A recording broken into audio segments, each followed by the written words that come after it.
سيدنا محمد بن عبد الله وعلى آله وصحبه ومن والاه لا حول ولا قوة إلا بالله رب اشرح لي صدري ويسر لي أمري واحلل عقدة من لساني يفقهوا قولي وسدد لساني واهد قلبي بحق سيدنا محمد دستوركم يا لديك ويا للباطن ويا للمبدي ويا للنور أما بعد. Hadirin yang dirahmati oleh Allah Subhanahu wa taala. Alhamdulillah kita semua bisa berkumpul kembali untuk sama-sama mengkaji ilmu dan hikmah dari Imam Ibnu Athaillah Sakandari, yang mana hikmah dari beliau adalah rangkuman dan intisari daripada ajaran Nabi sallallahu alaihi wasallam. Kita sampai pada al-hikmatus sabi'ah, hikmah yang ketujuh. Qala al-musannif radhiyallahu anhu wa nafa'ana bi fid darain amin. La yushakkikannaka fil wa'di adamu wuqu'il maw'ud wa in ta'ayyana zamanuh li'alla yakuna dhalika qadhan fi basiratik wa ikhmadan li nuri sariratik. La yushakkikannaka,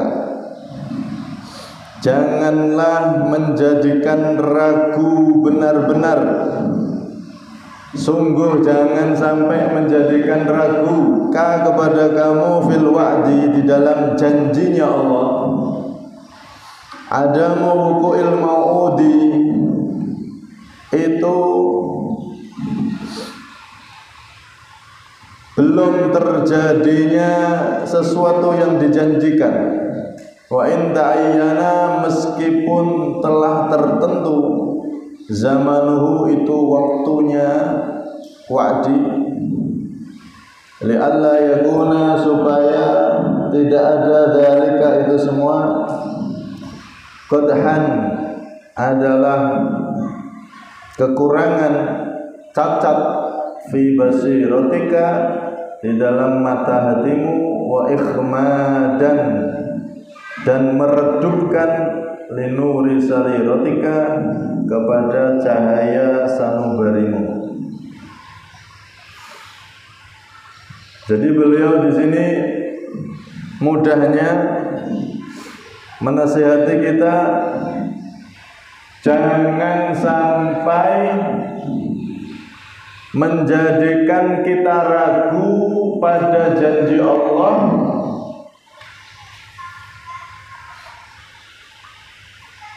saat janji Allah tersebut belum terjadi. Kalau misal Allah janji begini kok belum terjadi, wa in ta'ayyana zaman, padahal waktunya harusnya sudah terjadi kok belum terjadi misalkan, maka jangan sampai kita ragu sama janji Allah, karena Allah itu tidak akan pernah mengingkari janjinya. Jangan sampai menjadikan kamu ragu belum terjadinya janji Allah walaupun sudah waktunya misalkan. Kenapa? Supaya itu tidak menjadikan mata hatimu cacat dan tidak menjadikan redupnya cahaya yang ada di sanubarimu, yaitu iman kita. Jadi mantap, yakin kalau Allah sudah janji pasti akan ditepati oleh Allah. Kalaupun kita belum melihat itu, maka tetap yakin Allah itu pasti memenuhi janjinya. Ya. Contoh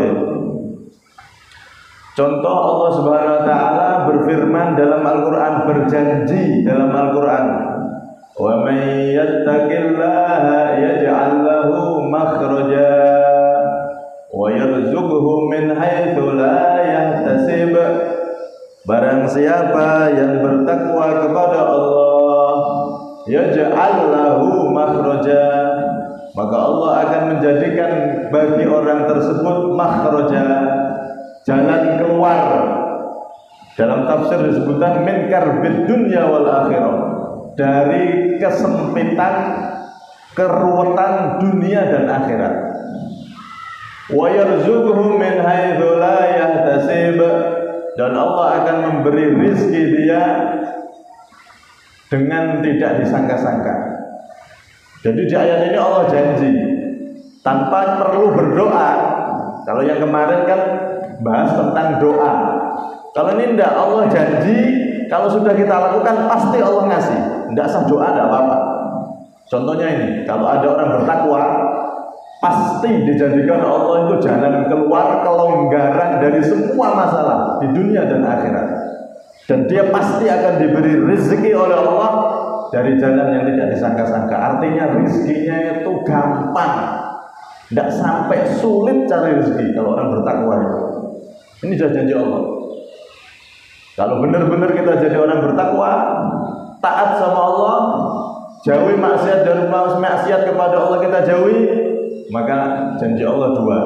Setiap ada kesempitan, ada masalah, segera ada solusi. Nomor dua, pasti diberi rezeki yang tidak disangka-sangka alias gampang golek rezeki. Ini janji Allah. Nah, Rasulullah SAW ketika membaca ayat ini, beliau mengatakan kepada Abu Dar, ya Aba Darrin, wahai sahabat Abu Dar, lau anan nasa kullahum akhadu biha lakafathum. Andaikan manusia ini mau mengambil satu ayat ini saja untuk pedoman hidup mereka, itu sudah cukup. Apalagi soal Quran, satu ayat ini aja kalau dipegang sama manusia itu sudah cukup untuk kehidupan dia dunia sampai akhirat selamat. Apa? Bertakwa kepada Allah Subhanahu wa ta'ala. Ayat ini kalau dipegangi cukup, tidak perlu ayat lain, satu tok ini cukup untuk petunjuk kita biar selamat dunia sampai akhirat, enak dunia sampai akhirat. Nah, di sini Imam Ibnu Athaillah memberi nasihat kepada orang yang dia sudah berjalan di jalan ketakwaan. Misal ada orang sebelumnya dulu masa lalunya suram, ahli maksiat, ahli minum, ahli main ini, main itu, semua maksiat sudah hatam ya. Semua maksiat hatam. Semua maksiat pernah dijalankan misal. Kemudian dia tergerak hatinya tobat. Bahasa sekarang itu hijrah. Nah, hijrah yang seperempuan sebelumnya buka aurat sampai pakaiannya adiknya saking melepet, tipis dan melepet ya. Kemudian dia hijrah, jadi berusaha mencari ridho Allah, nutup auratnya. Yang laki-laki juga sama, dari maksiat dia berusaha taat, meninggalkan kebiasaan-kebiasaan buruknya. Itu kan berarti sudah menempuh jalan ketakwaan. Seharusnya hidupnya itu berarti harusnya lebih mudah. Tapi kadang dan sering kita jumpai orang tobat itu malah kadang-kadang hidupnya kadang sampai susah. Tobat sebelumnya yang haram tidak urus dia, tapi tobat sekarang saya tidak mau yang haram, tidak mau judi, tidak mau riba, saya pengen tobat cari yang halal untuk anak istri saya, tobat satu keluarga. Tapi ternyata ketika dia menempuh jalan ketakwaan, ini kan takwa, taat sama Allah, meninggalkan haram, masuk ke yang halal, berusaha cari yang halal. Kok tidak lebih mudah hidupnya, kadang-kadang tambah sulit. Maka kalau terjadi semacam ini, jangan sampai ragu sama Allah. Kalau kita sudah menempuh jalan takwa, katanya kalau jalan takwa hidupnya enak, selamat dunia akhirat, rezekinya gampang. Nah ini saya berusaha hijrah, menempuh ketakwaan kok tambah susah. Ini janji Allah bagaimana Al-Quran ini? Maka jangan buru-buru menilai Allah seperti itu. Janji Allah yang belum terjadi di depan mata kita, jangan kita terus ragu dengan janjinya Allah Subhanahu wa Ta'ala. Sebaliknya apa? Koreksi diri kita. Kita tuh benar-benar jadi orang yang bertakwa apa belum? Kalau kita benar-benar sudah jadi orang yang bertakwa, pasti itu. Terkadang kan gitu, orang hijrah, misal perempuan kayak tadi, nutup aurat, itu hijrahnya cuma dohir aja, hatinya belum hijrah. Hatinya kadang malah sombong, nutup aurat. Orang tuh harus begini, muslimah itu nutup aurat. Apa itu? Kadang lihat orang yang masih maksiat itu lihat, perempuan kok kayak gitu, nanti itu di neraka, disiksa mereka itu kayak orang-orang kayak gitu. Hijrah, dohirnya nutup aurat bagus, tapi kadang-kadang hatinya timbul sombong. Bu, saya ini sudah hebat, sudah hijrah. Ini yang belum memenuhi syarat dari orang yang bertakwa. Takwa itu bukan hanya dohir aja, hatinya. Hati-hati. Kalau kita memandang orang-orang yang maksiat, yang mana dulu pernah kita bermaksiat seperti itu, jangan kita benci orangnya. Ada orang, oh ini ahli judi, oh orang kayak gitu. Nanti di neraka itu disiapkan bagi orang-orang yang ahli judi, disiapkan bagi orang-orang yang riba. Itu orang tuh tobat, kayak saya ini udah tobat dari itu semua. Loh, ini hijrah, tapi malah hatinya dipenuhi merasa suci dan sombong, lebih hebat daripada teman-temannya yang belum berhijrah. Nah ini masalah. Ini masalah. Akhirnya janji Allah belum kelihatan di depan mata kita. Kenapa? Karena kita takwanya masih secara dohir, secara batin belum lengkap. Karena itu ketika Allah janji semacam ini, wong nek bertakwa pasti selamat dari kesumpekan dunia dan akhirat, serta dia rezekinya, hidupnya dibuat mudah oleh Allah. Kalau kita meniti ketakwaan, kok belum mudah hidup saya? Jangan nyalakan janji Allah dulu, teliti diri kita apa yang kurang. Oh, yang kurang dilengkapi, yang kurang dilengkapi. Terus demikian, dan jangan pernah sekali-kali kita ragu terhadap janjinya Allah Subhanahu wa Ta'ala. Sebab janji Allah itu pasti. Bahkan dalam salah satu hadis di kitab Tafsir Al-Baydawi, itu orang tuh kalau sudah benar-benar berjalan di jalan ketakwaan secara zahir dan batin, berusaha terus dia bertakwa secara zahir dan batin, pasti dibuat kemudahan sama Allah dalam hidup. Dahulu tuh ada namanya Salim bin Auf bin Malik Al-Asja'i. Salim bin Auf bin Malik Al-Asja'i ini seorang pemuda diculik oleh kaum kafir Quraisy. Saat itu kan Rasulullah dimusuhi sama orang kafir Quraisy. Salah satu sahabat Nabi pemuda ini, Salim bin Auf bin Malik Al-Asja'i ini diculik dan ditangkap di sana sudah. Akhirnya orang tuanya ini sedih luar biasa karena satu-satunya anak ini sudah muda, sudah pemuda yang akan diharapkan ke depan, kok diculik orang kafir. Wah, ini kemungkinannya sudah mati, udah 90% udah ini pasti disiksa, dibunuh sama orang kafir. Susah. Akhirnya lapor kepada Rasulullah. Rasulullah jawabnya dengan ringan, ittaqillah. Kamu jadi orang yang bertakwa sama Allah, takwa yang sungguh-sungguh sama Allah.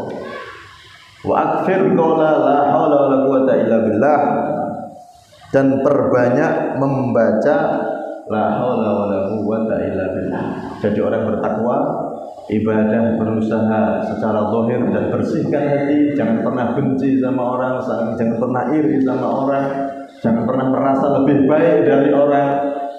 Kalaupun kita lihat orang maksiat, jangan kita benci orangnya, perbuatannya yang kita benci. Jadi kalau ada orang maksiat, itu kita benci perbuatannya, bukan orangnya. Loh, apa bedanya? Beda jauh, Pak. Kalau kita lihat orang maksiat, kita benci orangnya.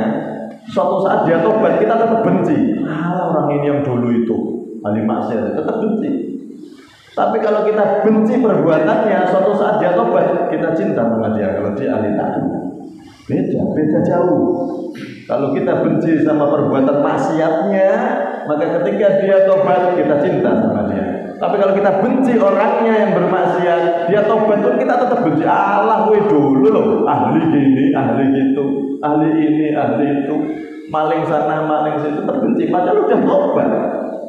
Itu perbedaan. Dan kita kalau lihat orang yang maksiat merendahkan orang yang bermaksiat, merasa kita lebih mulia dari dia, itu berarti sombong. Sombong itu merasa lebih baik dari orang lain. Karena itu Imam Ghazali kita itu diajari, kalau lihat siapapun jangan pernah merasa lebih mulia. Lihat orang yang maksiat sekalipun, jangan benci orangnya, jangan merasa lebih mulia dari dia. Sebab apa? Siapa tahu 5 menit kemudian dia jalan ke sana dan tobat jadi wali Allah, bisa. Dan kita yang ahli taat, siapa tahu 10 menit kemudian lewat, kemudian maksiat di situ, terpengaruh sama temannya, bisa. Jangan pernah merasa lebih baik dari orang lain. Bahkan kita melihat orang kafir sekalipun, yang non-muslim sekalipun, kita itu tidak boleh lebih mulia dari dia. Artinya kita tidak boleh meremehkan dia. Kenapa? Bisa jadi dia ketika mau meninggal bersyahadat masuk Islam dan bisa masuk surga langsung. Seperti juru sihirnya Fir'aun. Itu kan seumur hidup tidak pernah ibadah, tapi iman sama Nabi Musa, kemudian dihukum mati sama Fir'aun. Umur hidupnya dihabiskan sihir, dihabiskan mendukung Fir'aun, tapi ketika menjelang matinya mereka semua bertobat masuk Islam dan menjadi orang yang husnul khotimah. Karena itu kalau kita lihat siapapun di muka bumi ini, jangan merasa kita lebih baik dan orang itu jelek, jangan. Yang jelek kekafirannya, yang jelek maksiatnya, tapi kalau orangnya bisa jadi baik. Takwalah kamu, kata Rasulullah, takwa dengan sesungguh-sungguhnya.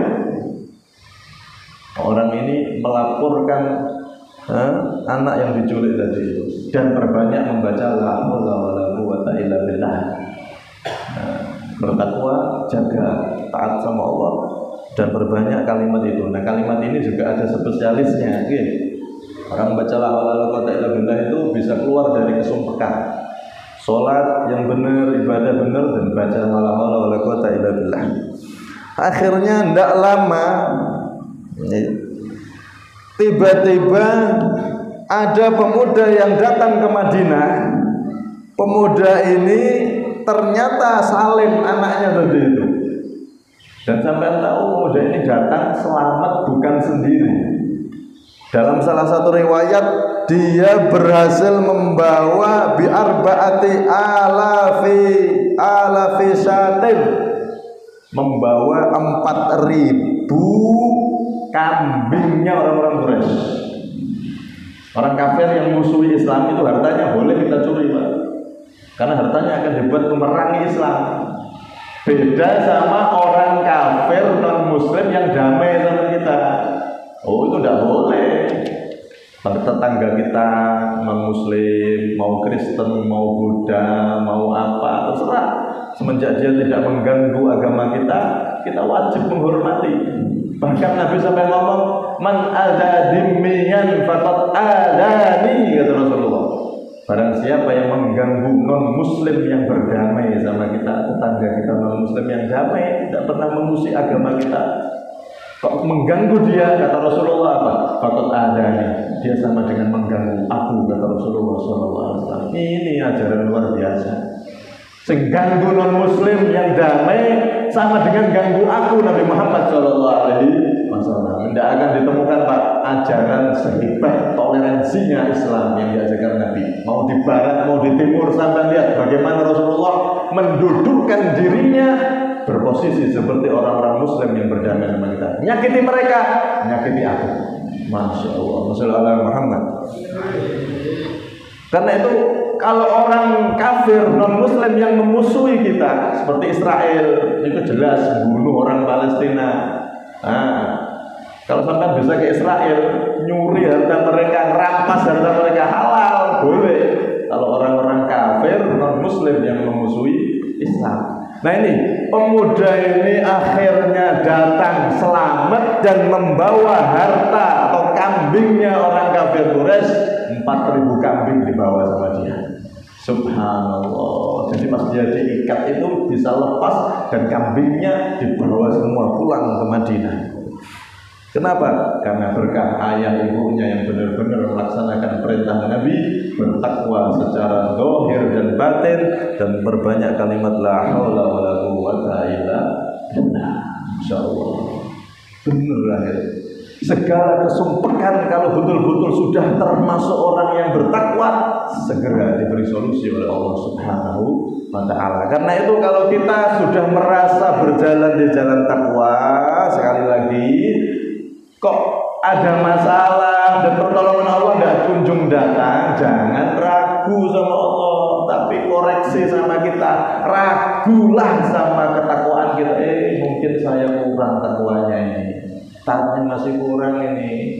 Oh, buktinya masih belum ditolong sama Allah. Berarti yang perlu saya ragukan bukan janji Allah, tapi ketakwaan saya, ketaatan saya belum sempurna di sisi Allah Subhanahu wa ta'ala. Koreksi dan tingkatkan lagi. Ini maksudnya hikmah dari beliau seperti itu. Dan ini digambarkan dalam hidup Rasulullah Shallallahu Alaihi Wasallam. Beliau itu kurang apa, Pak?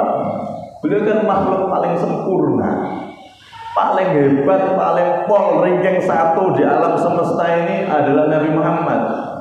Fala tajidu makhluqan fil wujudi ala mithalih. Engkau tidak akan menemukan di alam semesta ini sesosok makhluk yang seperti Nabi Muhammad. Tidak akan. Karya terbesarnya Allah Subhanahu wa ta'ala itu Nabi Muhammad. Nabi Muhammad itu karya terbesarnya Allah Subhanahu wa ta'ala. Bahkan sampai surga itu sempurna, akan tetapi surga ketika dimasuki Nabi Muhammad tambah sempurna. Karena itu para ulama, orang-orang besar itu nanti kalau masuk surga, yang diingini, yang diincar bukan makanan surga, bukan minuman yang ada di surga, bukan pakaian yang ada di surga, bukan istana yang ada di surga, bukan bidadarinya, bukan semua kenikmatan di surga. Orang-orang yang dekat sama Allah, para wali itu yang jadi tujuan utama mereka bukan itu semua.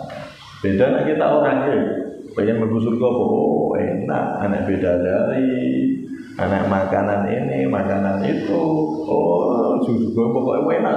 Tapi kalau para wali, orang yang dekat sama Allah, yang paham, itu yang jadi tujuan utama bukan itu, tapi bisa bertemu dengan Nabi Muhammad Sallallahu Alaihi Wasallam.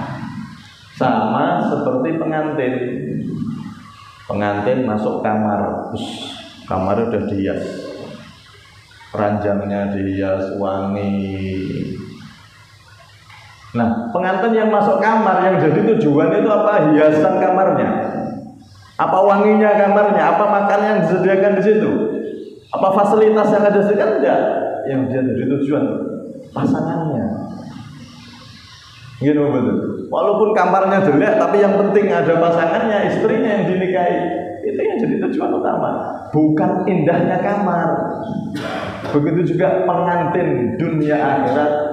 Ya arusal khafiqaini, pengantin dunia akhirat seperti orang yang seperti pengantin itu adalah Rasulullah SAW. Orang itu masuk surga. Kalau ulama, para orang-orang dekat sama Allah masuk surga, yang dipingin bukan fasilitas surganya, tapi bisa ketemu sama sang kekasih sejati, yaitu Rasulullah SAW. Karena itu jannatul jannah ru'yatu wajhi Rasulullah. Surganya surga itu adalah bisa melihat wajah Nabi Muhammad SAW. Itu kenikmatan yang lebih nikmat dari semua nikmat surga. Bisa melihat wajah indah Nabi Muhammad, bahkan bisa bersentuhan tangan kita dengan tangan Rasulullah, bisa mencium tangan Rasulullah. Itu adalah nikmat terindah di dalam surga. Karena itu kita minta sama Allah sebelum berjumpa di surga, semoga kita di dunia bisa bermimpi Rasulullah, melihat wajah yang karena wajah tersebut surga dan semuanya diciptakan oleh Allah Subhanahu wa ta'ala. Rasulullah ini sempurna, tapi lihat bagaimana semasa hidup beliau mengatakan apa? Innahu la yughanu ala qalbi fa astaghfirullah Innahu la yughanu ala qalbi wa inni la astaghfirullah kulla yaumin mi'ata marrah. Innahu la yughanu ala qalbi, sesungguhnya la yughanu, benar-benar la yughanu ala qalbi, benar-benar tertutupi hatiku. Hatiku ini tertutupi. Dan sungguh aku beristighfar kepada Allah di dalam satu hari itu 100 kali. Jadi aku tuh baca istighfar karena aku merasa ada kekurangan dalam diriku. Hatiku tertutupi, ada kekurangan, merasa kurang mengabdi sama Allah. Bukan berarti Rasulullah itu kurang, bukan, tapi beliau merasa kurang. Padahal sudah sempurna, tapi merasa kurang. Ini yang hebat. Karena itu para ulama, kok Rasulullah membaca istighfar itu apakah beliau punya dosa? Tidak ada dosa, Pak. Semua nabi dari Nabi Adam hingga Nabi Muhammad, semua rasul itu akidah kita Ahlussunnah wal Jamaah, mereka itu terjaga dari semua dosa baik besar ataupun kecil. Para nabi itu kayak malaikat, bahkan lebih mulia dari para malaikat. Mereka tidak melakukan dosa sama sekali. Dan terus Rasulullah istighfar itu apa? Para ulama mengatakan, napa? Inna istighfarahu tasyri'un li ummatihi aw min dunubi ummatihi. Sesungguhnya istighfar Nabi setiap hari itu baca 100 kali astagfirullah, astagfirullah, 100 kali beliau. Istiqomah tiap hari. Kata ulama, satu itu adalah untuk istighfar bagi dosa-dosa umatnya, dan juga mencontohkan bagi umatnya agar kita itu selalu merasa kurang di sisi Allah Subhanahu wa Ta'ala. Jangan merasa sombong dengan ibadah, jangan merasa lebih ibadahnya, tapi merasalah terus kurang pengabdian kita kepada Allah. Itu nomor satu. Yang nomor dua, istighfarnya Nabi itu menunjukkan kesempurnaan. Sama seperti orang kalau mata kita itu berkedip. Kedipan itu kan kalau secara kedipannya itu kan kurang sebab menghalangi pandangan mata. Tapi kedipan mata itu kalau dilihat dari fungsi mata justru sempurna. Karena dengan berkedip mata akan sehat dan pandangan lebih tajam. Begitu juga Rasulullah istighfar kayak berkedip. Jadi bukan kekurangan dalam diri Nabi, bukan, tapi justru itu kesempurnaan seperti mata yang bisa berkedip. Kedipan itu walaupun menutup pandangan sejenak, tapi itu bukan kekurangan pada mata, justru kesempurnaan mata kita.